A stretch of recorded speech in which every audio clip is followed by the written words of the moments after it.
we going to talk about tonight? I don't know. I guess we could discuss the fact that we can't call this porch time. We can't call it porch talk because there's other people, already people doing that.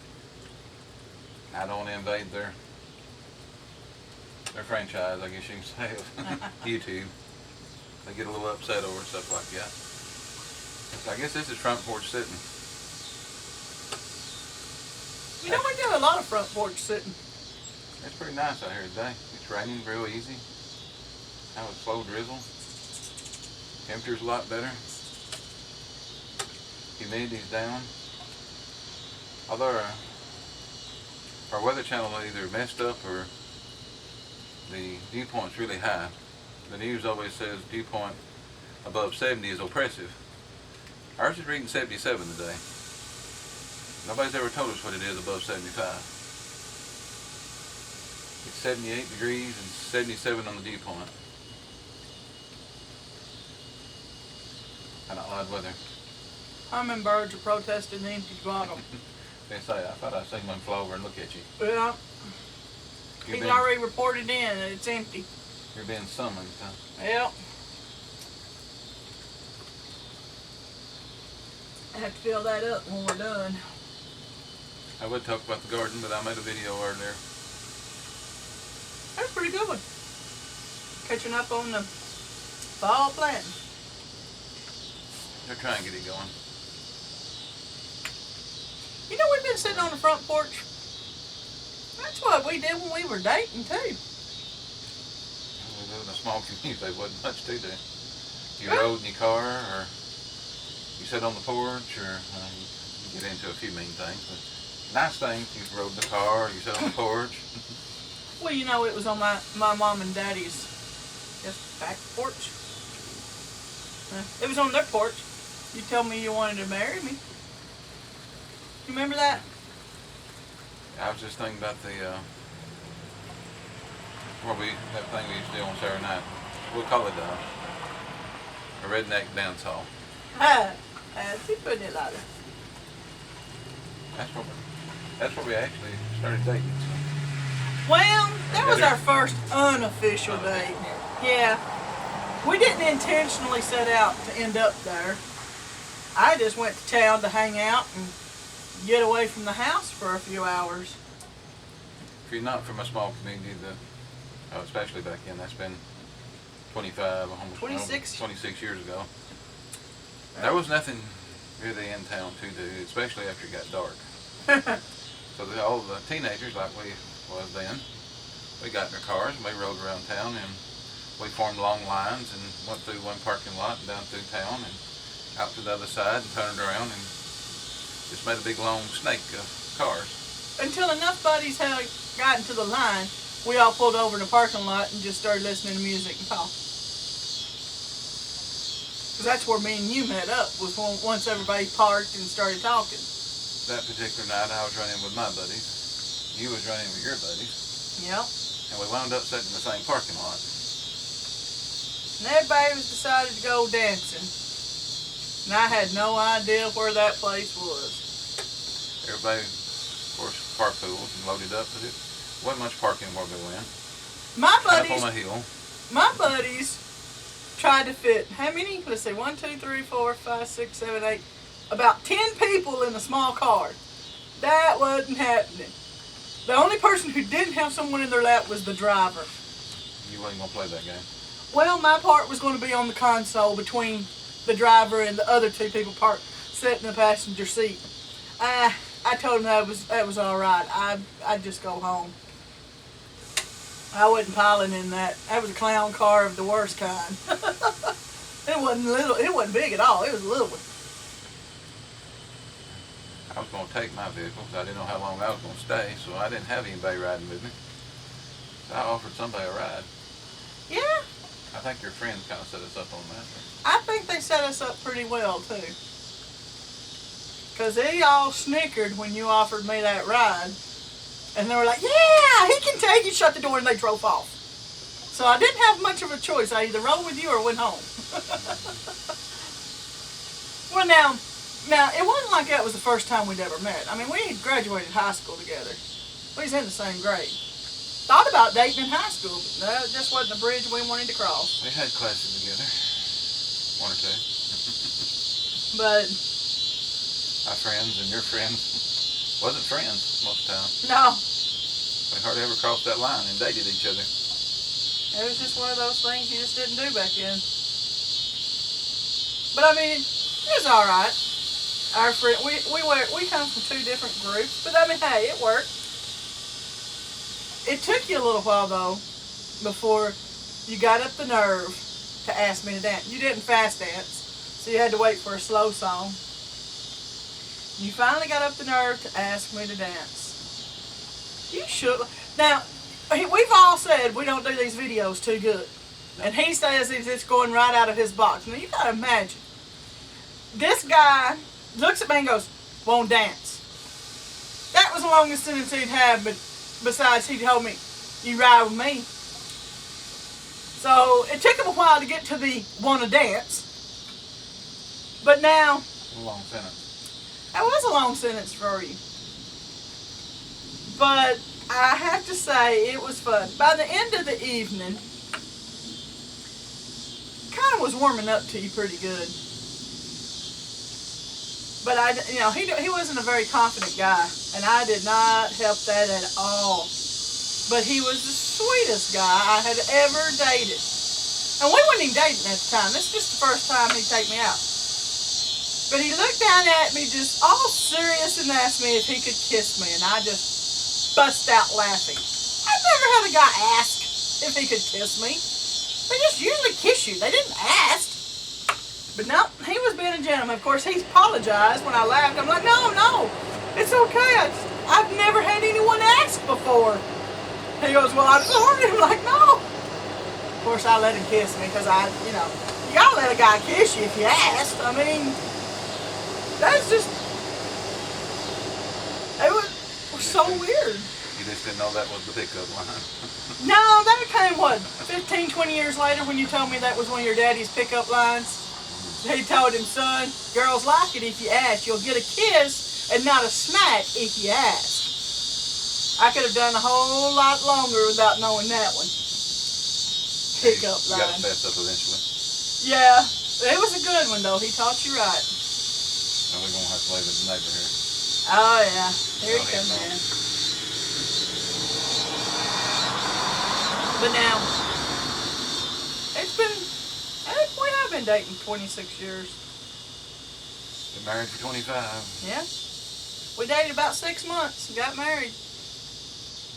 We were sitting on the porch. You told me, you asked me what I wanted in a husband. And I told you I wanted somebody who would respect me and treat me like I was the best thing in the world. And then when I said, what do you want in a wife? You just smiled and said, you.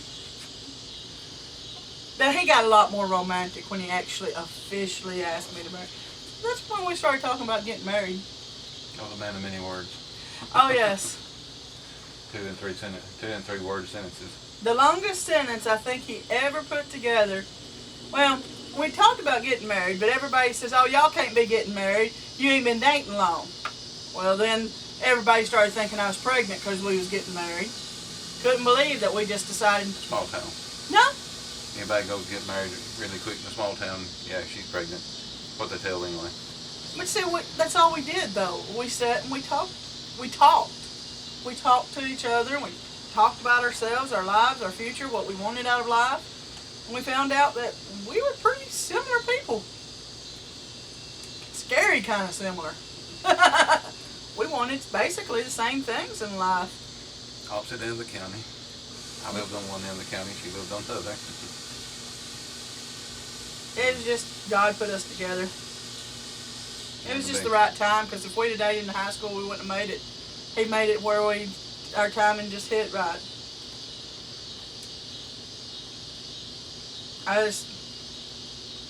That was funny though. Of course, they told us we wasn't getting married because I didn't have a ring. He was still in school, technology school, working, paying his way through school at that time. So he didn't have 2 pennies to rub together. But he scraped up every penny he got saved and went and got me a ring.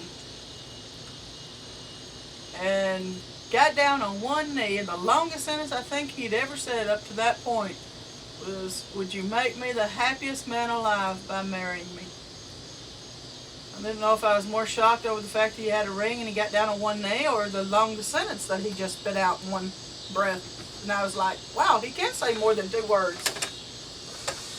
Because you're the king of the one-word sentence. How was your day? Fine.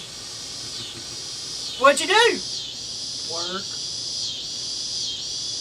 No matter what the question was, you answered it with 1-2 words tops. Stayed out of trouble that way. You learned a lot too. Yeah,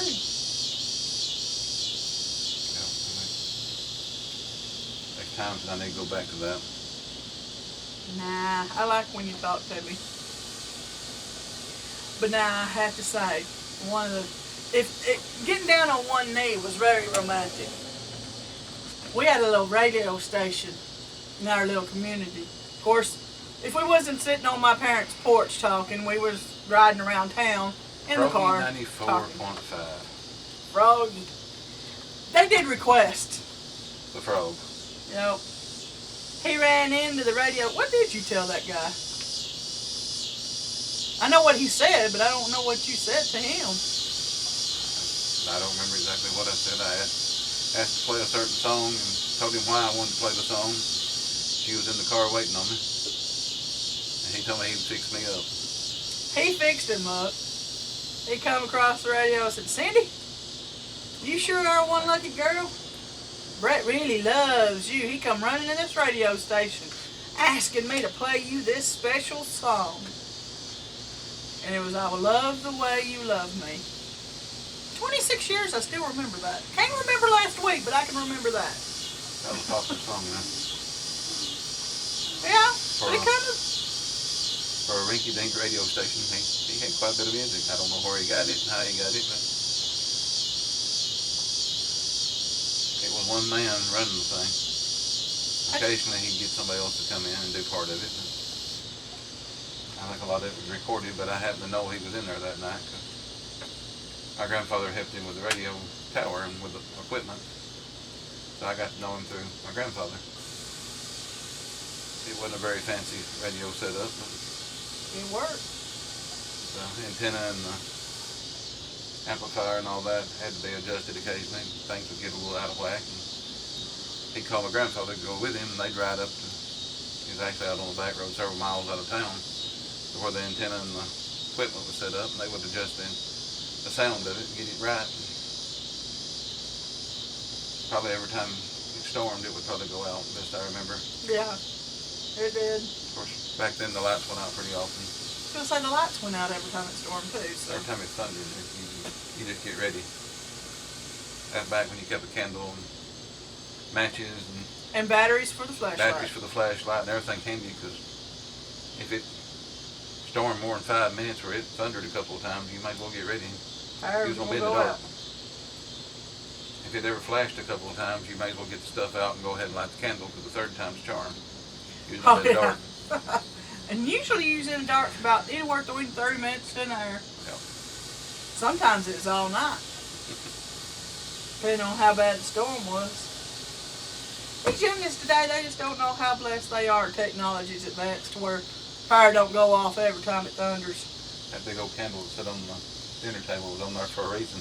Yeah, that's how you ate dinner. It wasn't candlelit dinner just because you wanted to be romantic. It was the only light in the house. The storm knocked everything else out. Dang. You don't ever see them old big, what was they called? Survival candles? That big tall yeah. candle. Had like 3 or 4 wicks in it. Yeah. They was monsters. You don't see them much anymore. I got now fake candles. My grandmother kept the old kerosene lamp. She had a really old one. That's what she liked to use. Put up pretty good light, but I don't know, it was just something special about it. It was old and it had the old glass. I could just stare at it forever. She'd get it out and light it. Of course, I wouldn't handle it as a kid, but I knew it was really old, and I'd be up in the beat if I'd done anything to it. It was just amazing the way it looked, though. It was just something about it. colors and stuff in the glass. Oh yeah, the old coil lamps. Everybody called it coil. That was cool. We kept one on the mantle over the fireplace. I think it was my great-grandmother's. You knew better than mess with that thing. I dusted and I dusted barely around it. I wouldn't touch it because I was afraid I'd break it. Then I'd be in trouble if I broke it. Oh, those are cool. Of course, they don't they still make that kind of stuff today, but it wasn't like it was back in the glass they used back in the day. Makes you think about the preppers and all these people that's worried about electricity cutting off. We was raised, electricity could be on or off at any time. Yeah. You never knew. Yeah. I went to bed several times. Took a candle, went down the hallway, went to the bedroom, blew the candle out, went to bed. Oh yeah. Wake up the next morning, the electricity, or you wake up in the middle of the night and the lights come on. I was going to say, you woke up in the night because your light come on because you forgot to throw the switch off before you went to bed. Oh, the power come back on and there it was beacon. You thought it was time to get up. No, it's only 1 o'clock in the morning.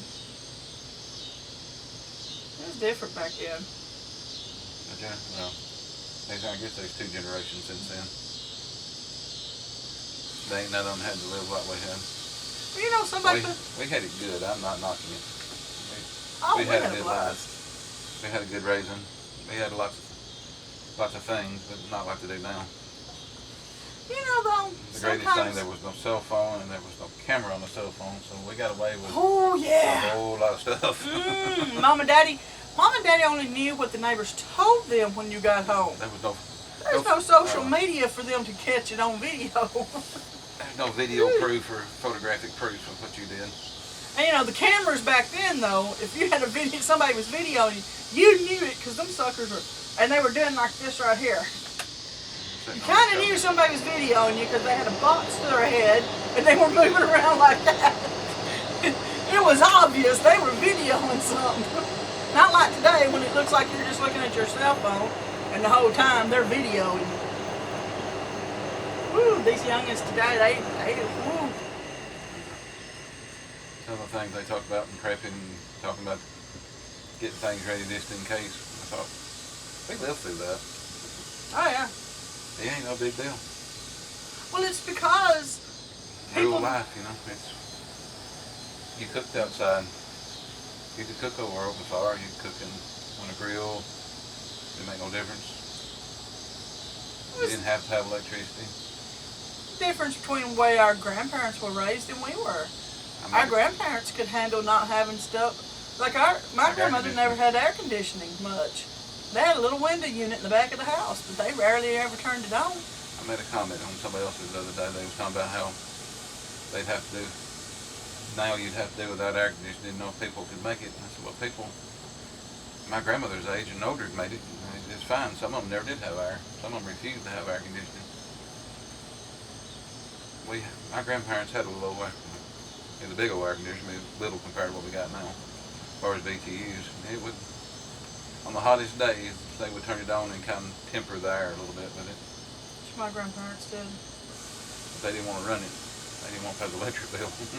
Yeah. It probably didn't cost nothing back then, compared to now. You open the doors, you open the windows. We had a huge exhaust fan upstairs, a 3-foot fan like you see in a factory. Exhaust fan like you see in the factory wall. It was built into the ceiling of the house.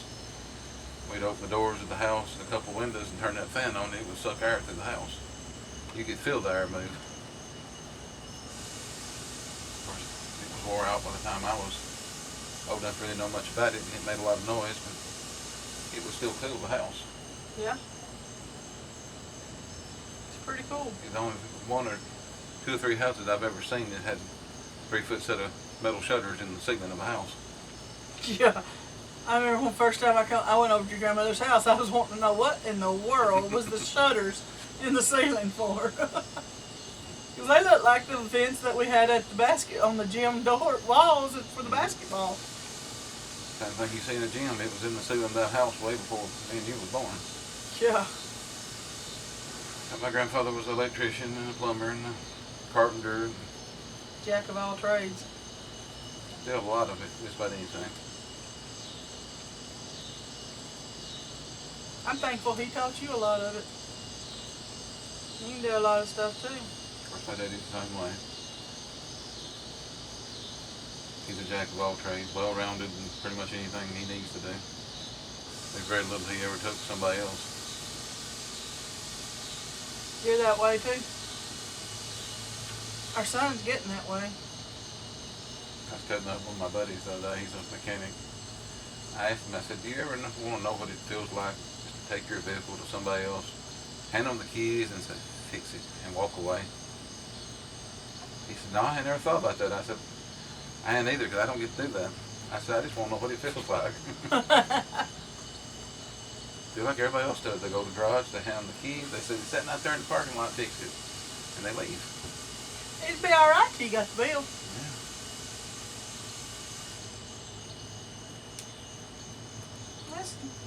Times were different.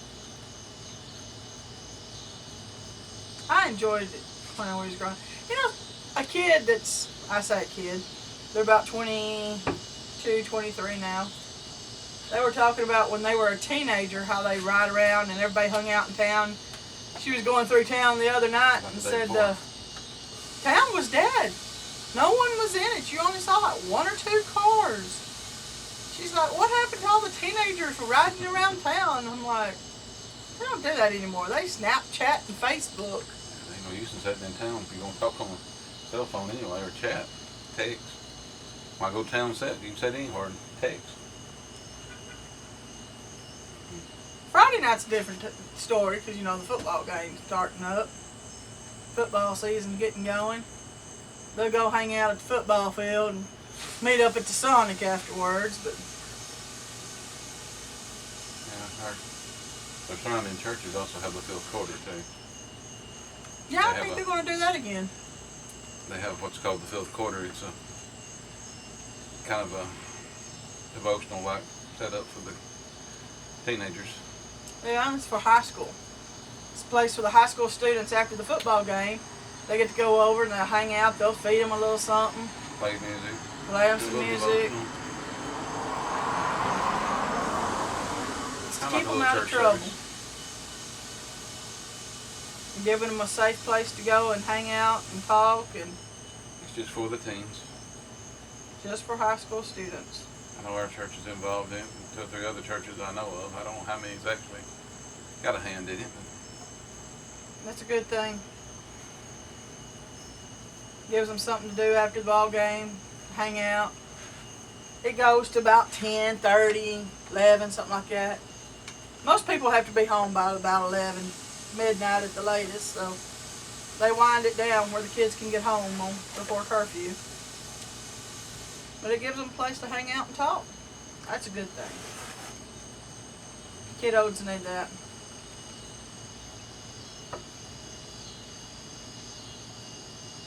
We didn't have football when we was growing up.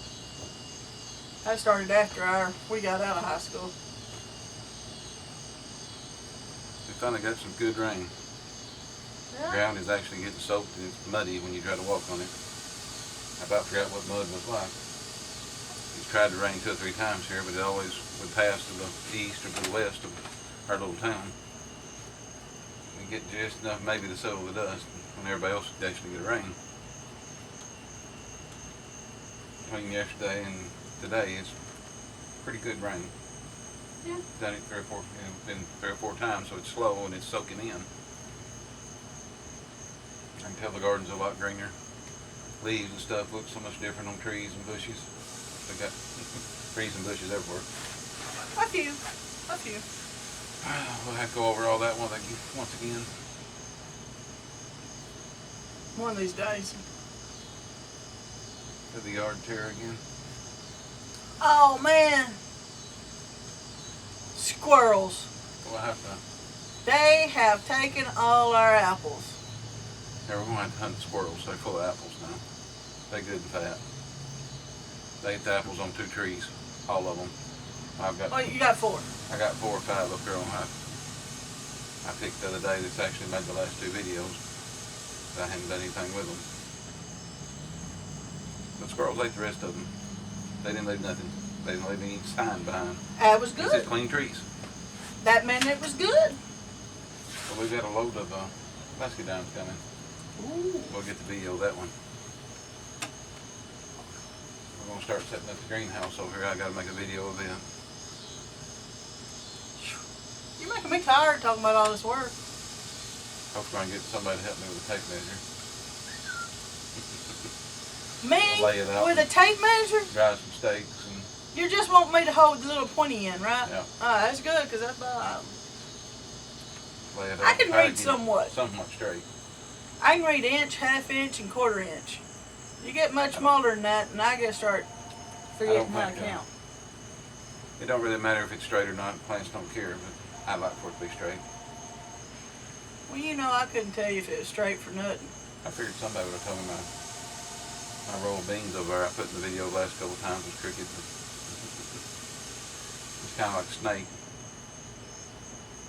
It grows. You get more beans in a crooked row than you do a straight row. Yeah.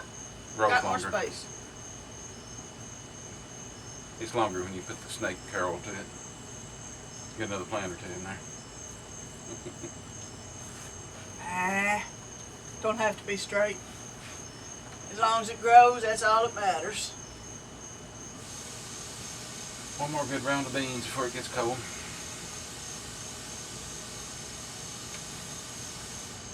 They'll all be gone, and we'll have all the other goodies that we got planted. Hopefully we can get all that stuff to come grow and turn into something good. That's still something else I need you to figure out how to grow. A plant that makes skeeters run away. They eating me.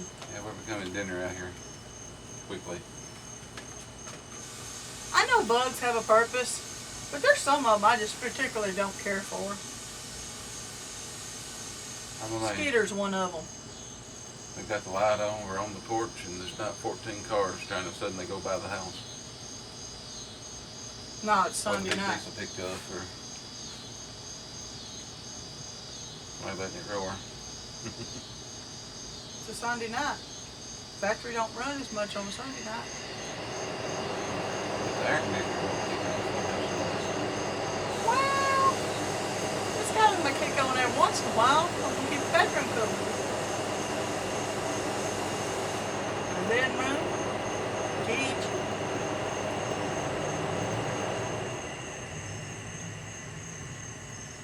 I think we've ventured long enough, run enough rabbit trails. Well, all we're done is sitting on the porch talking.